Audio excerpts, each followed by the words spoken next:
Hello, hello. Welcome again to another episode of the All In podcast with Nate Bale. I'm joined today with guest Eric Anderton, construction genius. Eric has more than 2 decades of career and entrepreneurial business experience alongside 25 years of public speaking, small group facilitation, and one-on-one mentoring. His trusted He is a trusted leadership advisor, executive mentor, and expert meeting facilitator for construction companies that range in revenue from 10 million to 1 billion. Since 2004, he helped his clients increase profitability by clarifying their business purpose, strategic planning, and developing their best people, systematically innovating through obstacles and executing their most important priorities. Welcome to the show, Eric. How are you? I'm great, Nate. I really appreciate you having me on. No problem. I'm always excited to talk construction. One, because it's there doesn't seem to be as many construction people on podcasts and doing stuff as there are a lot of other topics. But it's also cool to talk about growing businesses, especially in the construction industry, because that's where my background is from as well. I got 20 plus years in construction. Most of it's been in residential construction. So how did you get involved with construction and then turn it into a business of coaching and mentoring and leadership?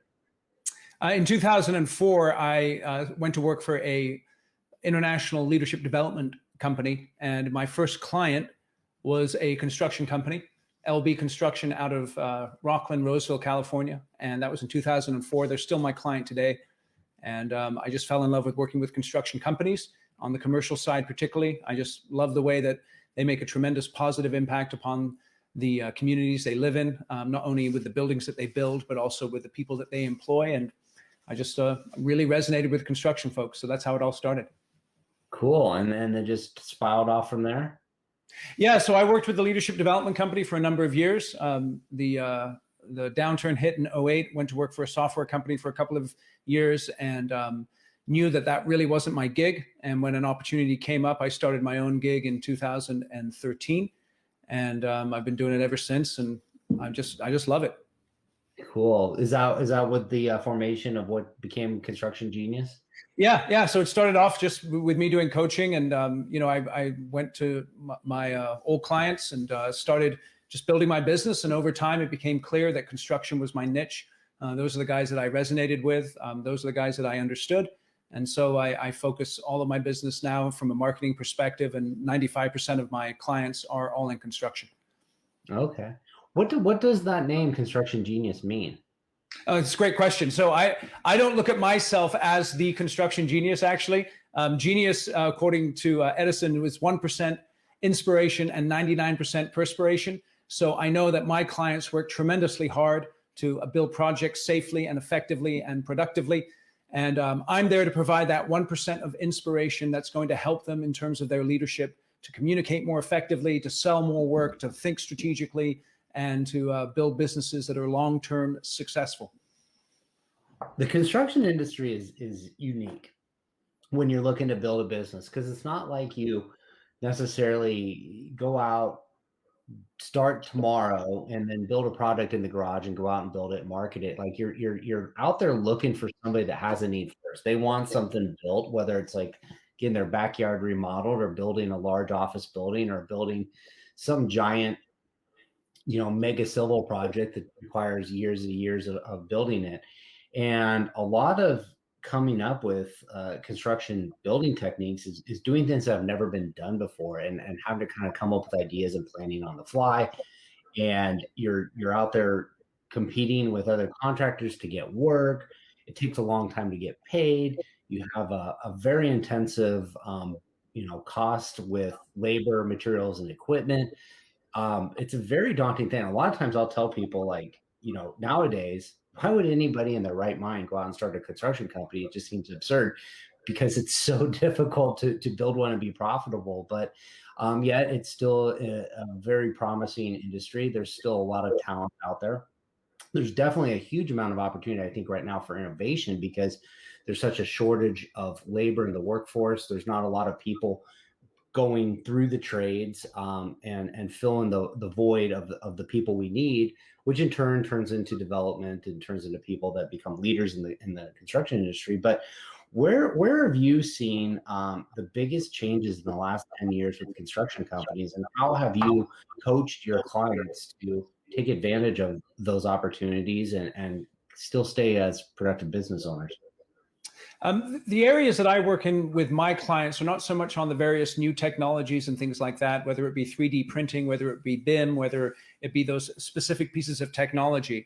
But where I have seen a major change that is beginning to shift the construction industry slowly is with the new generation of Gen Zs and the younger millennials, who have a different perspective on technology. They have a different comfort level with technology, and they're making a tremendous positive impact in their organizations by bringing in those new perspectives that are helping the older millennials, the older Gen Xers, and the baby boomers to make more of a commitment to embracing these new technologies, which make a construction company more efficient and more profitable. Yeah. What would be some examples of those products and technologies that they're bringing in, and how are they being implemented? A lot of it is the communication tools, the software that helps them to run the projects more effectively. Gen Zers and millennials are very, very comfortable in that the software environment, and they're very good at seeing what works and what doesn't work and how to bring together technologies in order to be more effective. And so that integration of technology and that synergistic approach is definitely a way that millennials and younger people are having a positive impact upon the construction industry.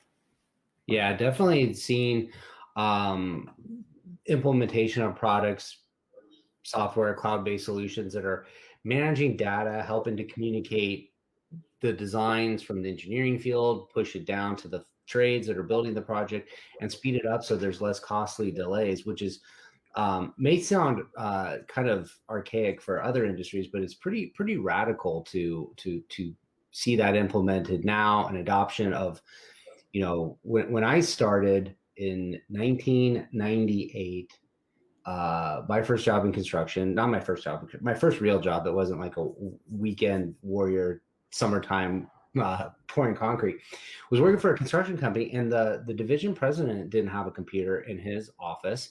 The job site we worked on, we had one computer, and we used it to print Excel worksheets that we wrote in hand, our data we needed to collect by hand in there, and we just didn't use a computer at all.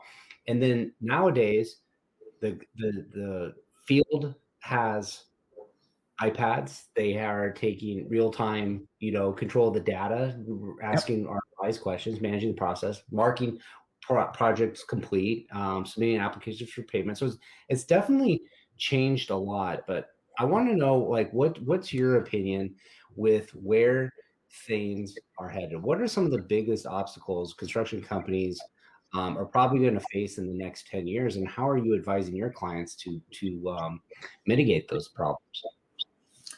I think it's important that even when we bring in all this technology, is to understand that construction particularly is a very human industry, and it's a very personal industry, and it's also a very conflict-driven industry.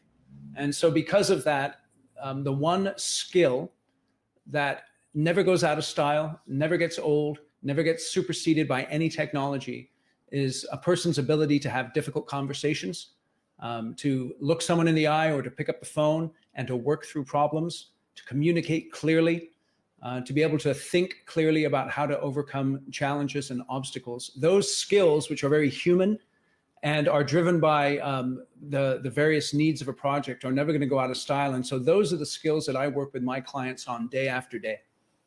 Mm-hmm. How do you work with your clients and teach them those skills? Because most people probably visualize the old grouchy foreman yelling, cigar in hand, hard hat on. I'm thinking like the Tom and Jerry version, where they're like yelling and screaming at everybody, "Watch out, get your stuff done!" Like bossing people. Those days are long gone. Those days are long gone. Everybody knows that you can't communicate like that anymore. And so, you do have some people who are very direct in their communication. And what you'll find is different types of construction companies have different communication styles. So you'll find maybe a general contractor that works in a place like San Francisco. They have a particular communication style. An engineering contractor that works out of New York, upstate New York, or in the Valley here in California, they have another communication style. So you have to be able to integrate yourself depending upon the communication style of your organization. But the command and control yell style is no longer really effective. It's more of a collaborative, hold each other accountable, make sure that we're doing our stuff on a daily basis, make sure that we're communicating clearly and effectively. Yeah. And I don't think most people realize how much communication goes on involved with construction. I mean, there's the communication between the plans and the design of what the intention of what's being built and how you're executing and completing it. There's communication of how you're bringing, like you said, tons and tons of human beings into a little tiny area to work on top of each other and assemble things in a coordinated sequence, and all at the end of the day come out with this finished product that works and it's operational and it doesn't leak and it holds, does what it's supposed to do. But there's also just this amazing amount of communication of ordering materials, getting stuff to the job site. There's amazing communication of, hey, what is this operation we're going to do today, and how are we going to plan around it so we all go home safely and we're working safely, we're talking about risks. And I would bet, in my days when I was out in the field, like, you probably in an 8-hour shift, at least 4 hours of that was communicating what was going on. What are we working on? Who's doing this? Where are we moving this to?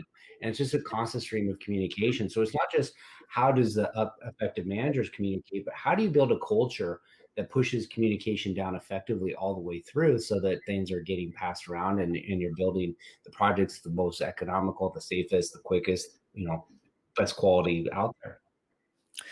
So I teach my clients what I call the EAR framework. So if you grab your ear and you think about how EAR is spelt, it's spelled EAR. And so the E stands for encouragement, the A stands for accountability, and the R stands for recognition. And the message that you need to communicate with the E is, you can do it. And then with the A, the accountability is, did you do it? And then the R, recognition, you did it. And so I teach the folks that I work with to communicate those three messages clearly every single day to the people that they work with.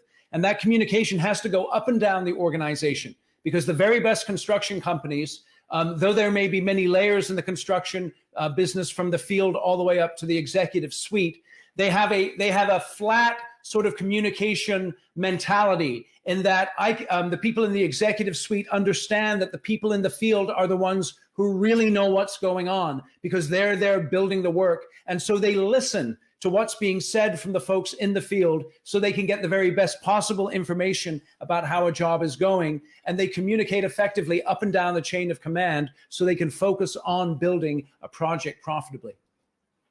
So when you come in and work with a company, do you start with working with the executive team, or do you start at the bottom and work up? Like, where is the sweet spot of bringing you in and effectively working with a company? And that leads to another question, is like, how does somebody identify that they have a problem with communication and that they need to work with you? And then how do you evaluate that process and realize, like, hey, like, I can help you or I can't? Yeah, that's a great question. So I start at the top of the organization with the CEO or the owner of the company, the executive suite, because they are the ones who have sort of the overall picture of what's going on in the company. And I work with everyone from the CEO of an organization all the way down to a project manager or a superintendent in an organization. And one of the ways that we know that there's an issue with someone's communication style is because something's broken in the way that they are relating to people in their organization. They have trouble having conflict. Either they're too intense on the conflict scale, or they're conflict avoidant.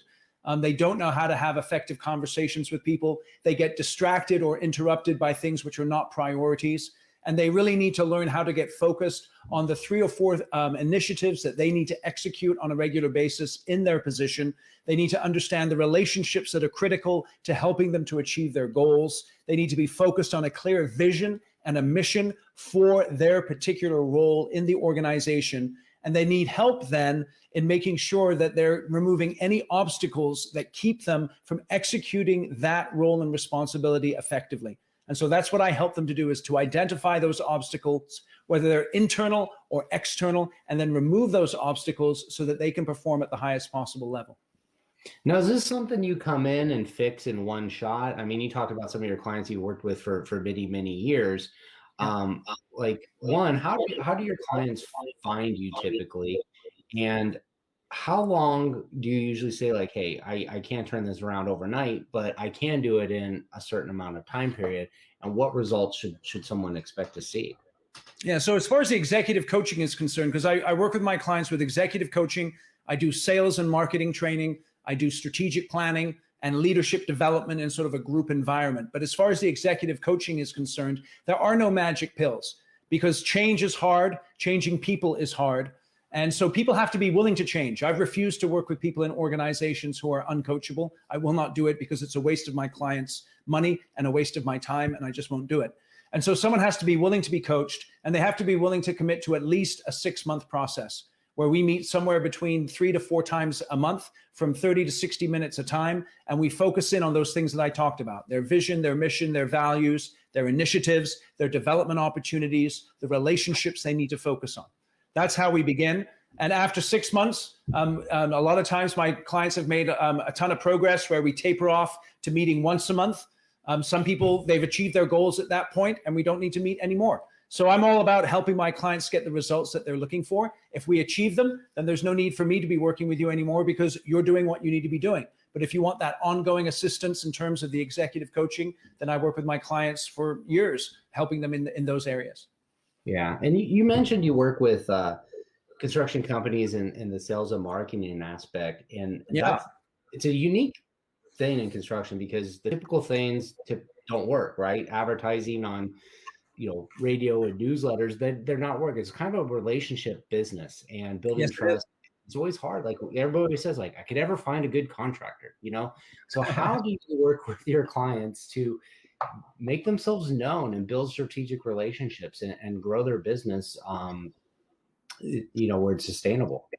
Yeah, it's really a great question. So I'm right at the moment, I'm doing a marketing class with 4 construction companies. And we are focusing on a 4-week process where we began with them identifying right client, right project, right location. The fundamental foundation of a successful sales and marketing effort in construction is being crystal clear on right client, right project, right location, because that's the top of the funnel, your sales and marketing. And if you put garbage into the top of the funnel, you get garbage out of the bottom of the funnel. The reason you have crappy jobs that lose money a lot of times is because you're doing the wrong work for the wrong clients in the wrong locations. So nail that first. And then what you have to do is you have to get with those clients that you consider your A clients and spend time getting to know why they purchase your construction services.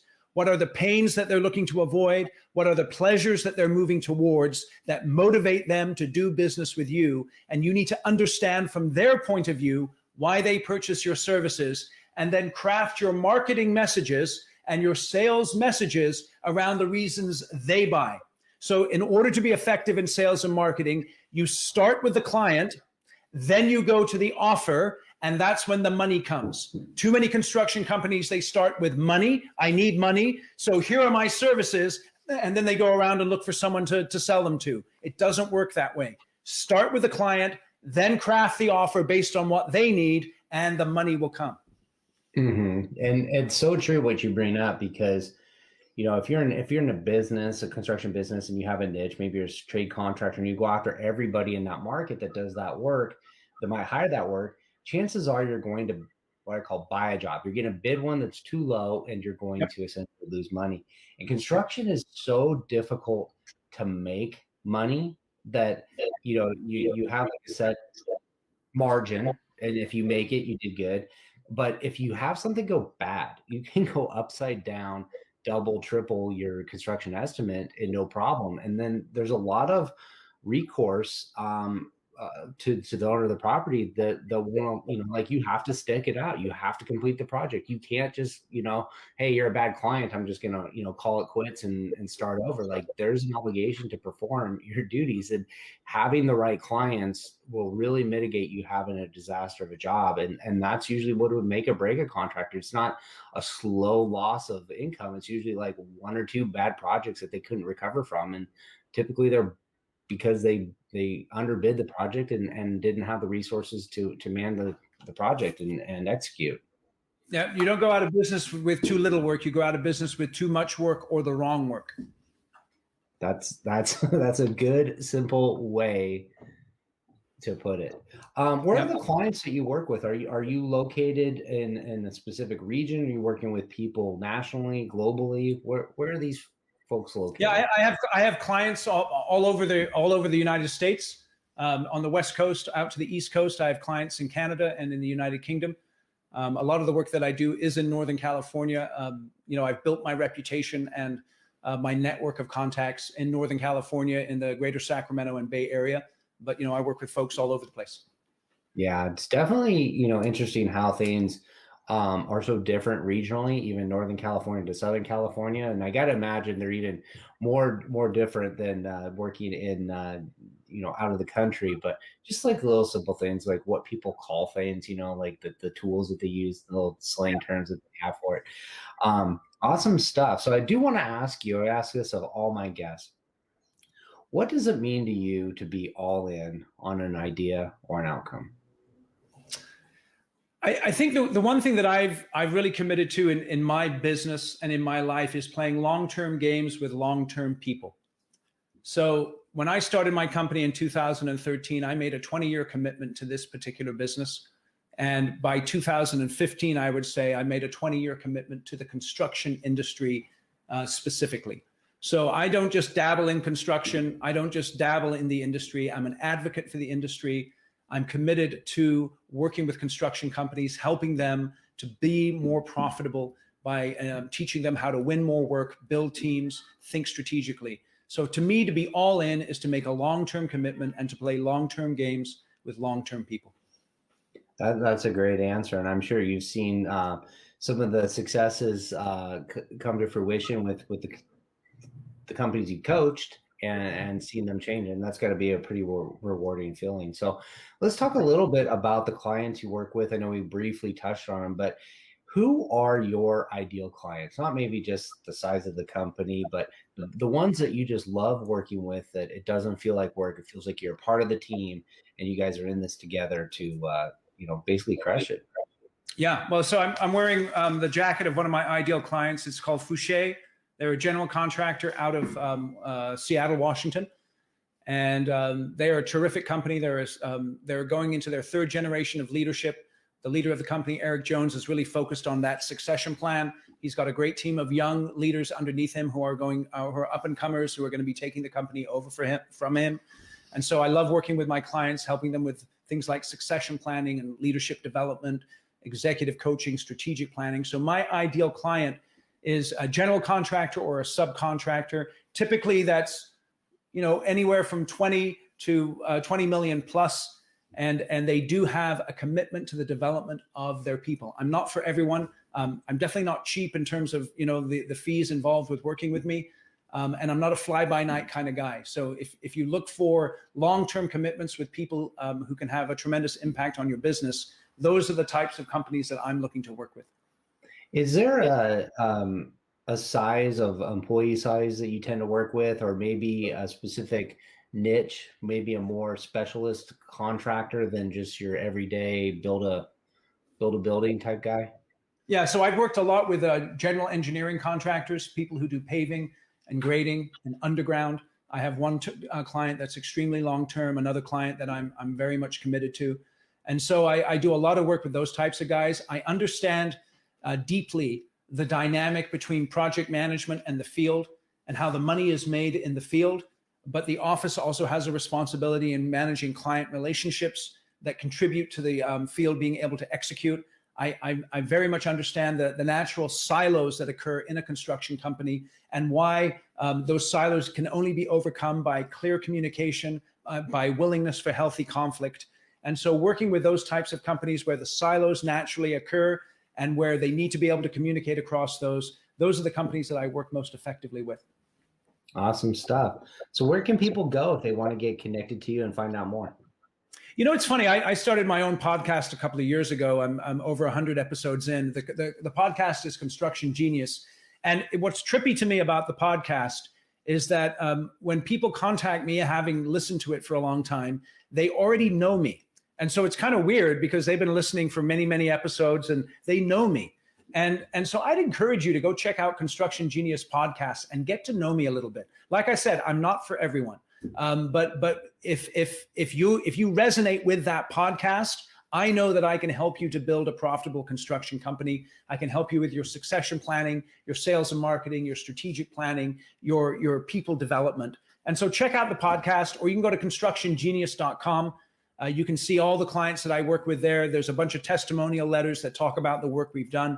You can see my blog posts and all those kinds of things, and you can get in contact with me that way. Awesome stuff. I love your answer of like, hey, go check out my podcast and listen to some episodes and get to know me first. That is probably the first time anybody's ever given that advice to go get to know me a little bit first. It's usually like, hey, this is where you can find me. If you want to check me out, check me out. It's like go find, get to know me. And I think that's a huge thing, because when you mention like, I'm not for everybody, like, a lot of times that's a really, really good thing, because you want to get somebody that gets to like no matter what you put out there, they're like, yes, I still want you. Yes, I still want you. Yes, I still want you. And all those no's are gone. And then when they get to like that final, like, hey, you can't talk me out of this, I'm doing it. Like, it's going to be a fit.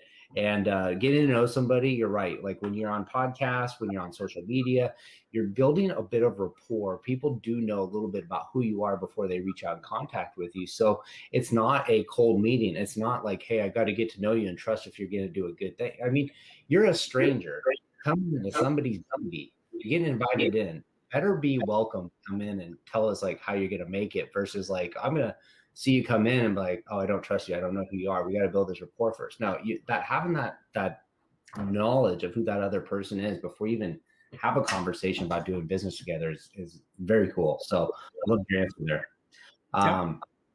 Awesome stuff. Well, appreciate everybody that tuned in and listened. I encourage you to go download the podcast, The Construction Genius.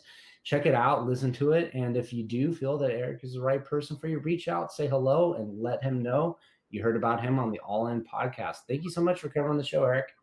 Nate, I really appreciate you inviting me on. Thank you for all the work that you do. And I really appreciate you having me here today. Thank you.